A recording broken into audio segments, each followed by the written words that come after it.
కేటీఆర్ కేసుకు సంబంధించి నిన్న రాత్రి ఈడీ ఎంటర్ అయింది. కేటీఆర్పై ఈడీ కేసు. Enforcement directorate IAS Arvind Kumar, విశ్రాంత సిఈ బిఎల్ఎన్ రెడ్డి పైన ఫార్ములా ఈ రేసు వ్యవహారంలో కీలక పరిణామం. ఫెమా ఉల్లంఘనలపై దృష్టి సారించబోతున్న కేంద్ర దర్యాప్తు బృందం. ఏమంటాడు కేటీఆర్, అసలట ఏసీబీ దర్యాప్తు చేయడానికి అవకాశం లేదట. ఎందుకు లేదా అంటే రూపాయన్న నా అకౌంట్లోకి వచ్చిందా అంటుండు. వైట్ కాలర్ నేరాలు చేసిన దొంగలు మీరు, రూపాయి ఎట్లా మీ అకౌంట్లోకి వస్తుంది? ఏసీబీ ఎట్లా మరి ఏసీబీ దర్యాప్తే నువ్వు తప్పు పట్టినావు. ఈడీ ఎంటర్ అయింది కదా, మరి ఈడీ ఏమి ఎవిడెన్స్ లేకుండా ఈడీ అసలు కేసే పెట్టదు. ఈడీ ప్రాథమిక సమాచారం లేకుండా ఎట్టి పరిస్థితి ఎంత ఇన్ఫ్లుయెన్స్ ఉన్నా, ఏమి కేంద్ర ప్రభుత్వం ఎంత ఇది ఉన్నా ఈడీ కనీసమైన ప్రాథమిక సమాచారం లేకుండా కేసు పెట్టడానికి అవకాశం లేదు. ఇంకా క్లారిటీ వచ్చింది పబ్లిక్కి, ఓ దొంగతనం చేసిండు, ఏదో వ్యవహారం చేసిండని. ఫార్ములా ఈ రేస్ వ్యవహారంలో కీలక పరిణామం చోటు చేసుకుంది. విదేశీ సంస్థకు నిధులు బదిలీ చేయడంలో అధికార దుర్వినియోగం జరిగిందనే కోణంలో తెలంగాణ అవినీతి నిరోధక శాఖ ఏసీబీ దర్యాప్తు చేస్తున్న క్రమంలోనే ఎన్ఫోర్స్మెంట్ డైరెక్టరేట్ ఈడీ రంగంలోకి దిగింది.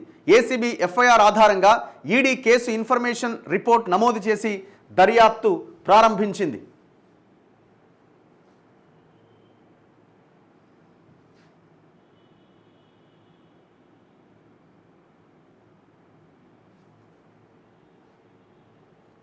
ఏడున్నాడినా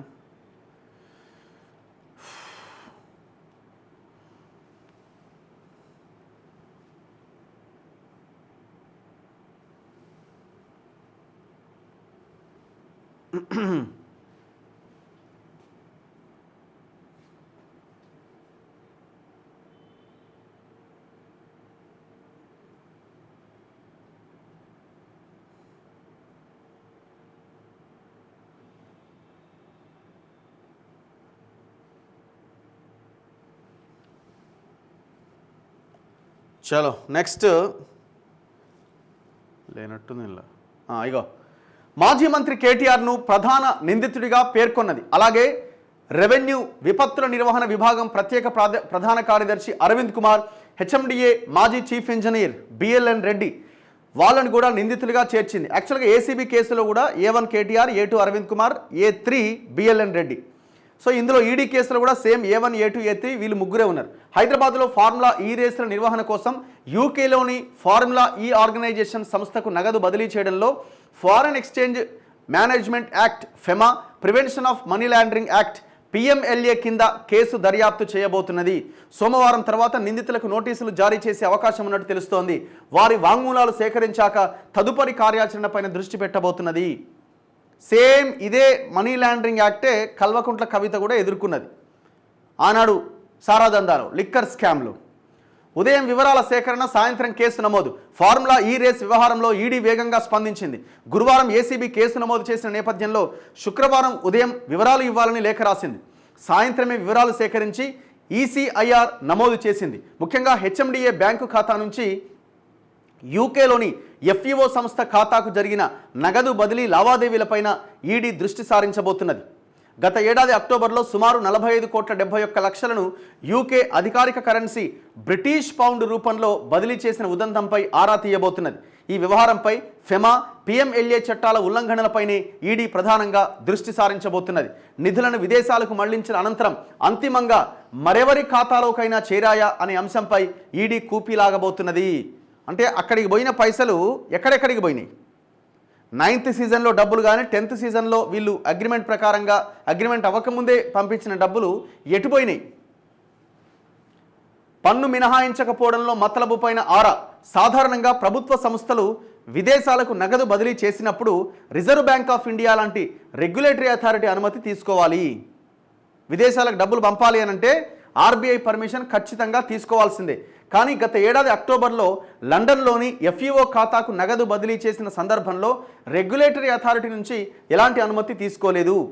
మరోవైపు విదేశాలకు నగదు చెల్లింపు సమయంలో పన్నులు మినహాయించుకోవాల్సి ఉన్న హెచ్ఎండిఏ యంత్రాంగం అలాంటి చర్యలేమీ తీసుకోలేదు. ఆడిటింగ్ సమయంలో ఈ వ్యవహారం బహిర్గతం కావడంతో హెచ్ఎండిఏని ఆదాయ పన్ను శాఖకు పన్ను చెల్లించాల్సి వచ్చింది.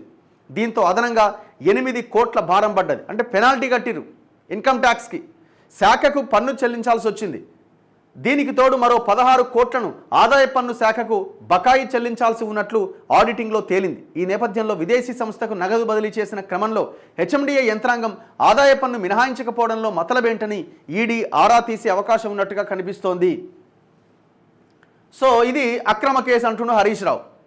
ఈడీ ఎంటర్ అయింది అక్కడ. నెక్స్ట్ ఏం జరగబోతున్నది? ఇప్పుడు రకరకాల వార్తలు వినిపిస్తున్నాయి. ఏమంటున్నారు? పొలిటికల్గా జనరల్గా రాజకీయ పార్టీలు ఏదో ఒక చర్చను ముందుకు తీసుకొస్తే వాళ్ళ పార్టీకి అనుకూలంగా వ్యతిరేకంగా. సో ఇప్పుడు ఈ కేసులో కూడా ఏసీబీ దర్యాప్తు చేస్తున్నప్పుడు ఈడీ ఎంటర్ అయింది కాబట్టి ఇది అంతా మోడీ చేతుల్లోకి వెళ్తున్నది. సో ఆ రకంగా కేసీఆర్కి బీఆర్ఎస్కి లబ్ధి చేకూరే అవకాశం ఉన్నది. గతంలో ఇదే కేసుకు సంబంధించి గవర్నర్కి ఫైల్ పంపించినప్పుడు డిలే జరిగింది అని ఇట్లా కాంగ్రెస్ వాళ్ళు మాట్లాడుకుంటున్నారు. ఆల్రెడీ బీఆర్ఎస్ వాళ్ళు ఏమంటున్నారు? రేవంత్ రెడ్డి మోదీతో చేతులు కలిపిండు, అందుకే ఈడ ఏసీబీ పెట్టంగానే సాయంత్రానికి ఈడీ ఎంటర్ అయింది అంటుండు. అంటే ఈడీ ఎంటర్ అవ్వద్దని ఏమైనా రాజ్యాంగంలో రాసిందా? అంటే పొద్దుగాల రాష్ట్ర ప్రభుత్వం కేసు పెడితే సాయంత్రం ఈడీ కేసు పెట్టొద్దని ఏమైనా రాసిందా? ఏం లేదు. ఏది ఏమైనా ఒకటి వాస్తవం ఏంటంటే ప్రాథమిక సమాచారం మేరకు తప్పు జరిగింది వెరీ క్లియర్గా. ఆర్బీఐ పర్మిషన్ లేదు, ఇన్కమ్ ట్యాక్స్కి పెనాల్టీ కట్టాల్సి వచ్చింది, నువ్వు పౌండ్స్ రూపంలో పంపించినావు, రెగ్యులేటరీ అథారిటీ పర్మిషన్ లేదు, అగ్రిమెంట్ లేకుండానే డబ్బులు పంపించినావు, ఫైనాన్స్ మినిస్ట్రీ హెచ్ఎండిఏ 10 కోట్ల వరకు డబ్బులు ఇవ్వచ్చు, కానీ అంతకు మించి ఇవ్వాలంటే ఫైనాన్స్ మినిస్ట్రీ పర్మిషన్ తీసుకోవాలి, వితౌట్ నో పర్మిషన్ డబ్బులు పంపించేసినావు. ఇన్ని నిబంధనలను నువ్వు తుంగలో దొక్కినావు. అల్టిమేట్గా ఈ డబ్బులు ఆ ఎఫ్ఈఓ అకౌంట్లోకి వెళ్ళిన తర్వాత అక్కడి నుంచి ఎక్కడికి వెళ్ళినాయి అనేది కూడా చాలా కీలకం. ఎందుకంటే వీళ్ళు కొన్ని షెల్ కంపెనీస్ని ఓపెన్ చేసుకొని ఇక్కడి నుంచి డబ్బులు అక్కడి నుంచి ఇంకో దగ్గరికి పంపిస్తారు. అల్టిమేట్గా మళ్ళీ అక్కడి నుంచి ఇక్కడికే వస్తుంది. అంటే వాళ్ళకి లబ్ధి చేకూరుతుంది. సో ఇదంతా వైట్ కాలర్ నేరాలు. ఇప్పుడు ఆయన ఎవరు? ఆర్ఎస్ ప్రవీణ్ కుమార్ గారు. ఎంత దారుణం అంటే ఆయన ఒక ఐపీఎస్ ఆఫీసరు. ఆయన మొన్న ఒక ట్వీట్ చేసిండు, అసలు కేటీఆర్ జేబులోకి ₹1 వచ్చినట్టుగా ఏడ కనిపిస్తలేదు కదా అంటాడు. ఏమైనా అర్థం ఉందా? ఇట్లాంటి నేరాలు చేసే వాళ్ళ అకౌంట్లోకి డబ్బులు వచ్చి ఇట్లా జేబులో చూడగానే డబ్బులు కనబడాయి. షెల్ కంపెనీస్ ఓపెన్ చేసుకుని అక్కడి నుంచి అక్కడ తరలించుకుంటారు. ఇవన్నీ వైట్ కాలర్ నేరాలు. ఇవన్నీ ఇన్వెస్టిగేషన్లో తేలా అసలు ఎక్కడికి పోయినాయి, ఎటు నుంచి వచ్చినాయి, ఎటు నుంచి పోయినాయి, ఎట్లా పంపిర్రు, ఇవంతా తెలవాలా. కేటీఆర్ పైన అక్రమ కేసట. హరీష్ రావు మాట్లాడుతున్నాడు. హైకోర్టు ఉత్తర్వులతో అది తేట తెల్లం. సీఎం పచ్చి అబద్ధాలు మాట్లాడారు. హరీష్ రావు ధ్వజం. రాష్ట్రానికి 700 కోట్ల లాభం వచ్చిందట. ఫార్ములా ఈ రేస్ కేసులో 600 కోట్ల అవినీతి అంటూ ముఖ్యమంత్రి అసెంబ్లీలో అసత్యాన్ని చెప్పే ప్రయత్నం చేశారు. వాస్తవానికి రాష్ట్రానికి 700 కోట్ల లాభం జరిగింది. ఈ ప్రభుత్వం ఒప్పందంలోని మిగిలిన 50% నిధులు చెల్లించకపోవడంతో ఒప్పందాన్ని రద్దు చేసుకుంటున్నామని సదరు సంస్థ లిఖితపూర్వకంగా చెప్పింది. మంత్రి పొన్నం కూడా అవినీతి జరగలేదు, నిబంధనల అమల్లో లోపాలు జరిగాయన్నారు. మరి అవినీతే లేనప్పుడు కేటీఆర్ పై ఏసీబీ కేసు ఎక్కడిది? హామీలపై ప్రశ్నించిన వారిపై అక్రమ కేసులు పెడుతున్నారు. కేటీఆర్ A1, IAS అధికారి A2 అయితే ఆ కంపెనీ మీద కేసు ఎందుకు పెట్టలే? మొదటి దఫా విజయవంతమై మరో 2 ఏళ్లు కొనసాగాల్సిన ఫార్ములా ఈ రేసుని రద్దు చేసిన రేవంత్ ఇక్కడ ఒలింపిక్స్ నిర్వహిస్తామని గొప్పలు చెప్పుకుంటున్నాడు. ఇక మీరు మీ నోటికి మొక్కాలే కానీ ఇప్పుడు నా పాయింట్ ఒకటే అండి. దీనికి ఎవరు ఆన్సర్ చెప్తారు? వాళ్ళ ఆన్సర్ చెప్పాలా. ఏమంటుండు? 700 కోట్ల లాభం వచ్చింది, 700 కోట్ల లాభం వచ్చింది అంటుండు. ఇప్పుడు 700 crores రాష్ట్ర ప్రభుత్వానికి లాభం వచ్చింది అన్నది కదా వీళ్ళు చెప్తున్నది. ఈ డీల్ ఏంది? ఈ ఎఫ్ఈఓనా ఏదో ఈ కార్ రేస్కి సంబంధించిన యూకేకి సంబంధించిన సంస్థ అండ్ హెచ్ఎండిఏ రాష్ట్ర ప్రభుత్వము అండ్ ఏఎస్ నెక్స్ట్ జెన్ అనే ఇంకొక పార్ట్నర్, ఈ ముగ్గురు కలిసి కదా త్రైపాక్షిక ఒప్పందం జరిగింది. 9, 10, 11, 12 ఈ 4 సీజన్లో నిర్వహించాలి. ఇది త్రైపాక్షిక ఒప్పందం జరిగింది. ఓకే, 160 కోట్ల డీల్ మొత్తం అంటే ఈ చేయాలి. అయితే దీంట్లో హెచ్ఎండిఏ బాధ్యత కేవలం ట్రాక్ ఏర్పాటు చేయాలా, వచ్చిన వాళ్ళకి కనీస సౌకర్యాలు ఇవన్నీ ఏర్పాటు చేయాలి, ఇబ్బంది లేకుండా చూడాలి. ఇది మాత్రమే వీళ్ళ బాధ్యత. ఫస్ట్ సీజన్కి 11 కోట్లమే పెట్టిరు వీళ్ళు. ఓకే, ఈ ఏస్ నెక్స్ట్ జెన్ అనే కంపెనీ మొత్తం నిర్వహణ అంతా వీళ్ళే చూస్తారు. వీళ్ళు పార్ట్నర్ అనమాట. వీళ్ళు పార్ట్నర్స్. వీళ్ళు దగ్గర 110 కోట్లు పెట్టిరు. రైట్. 9th సీజన్ అయిపోయింది. ఏమంటున్నారు? 9th సీజన్లో 700 కోట్ల లాభం వచ్చిందట.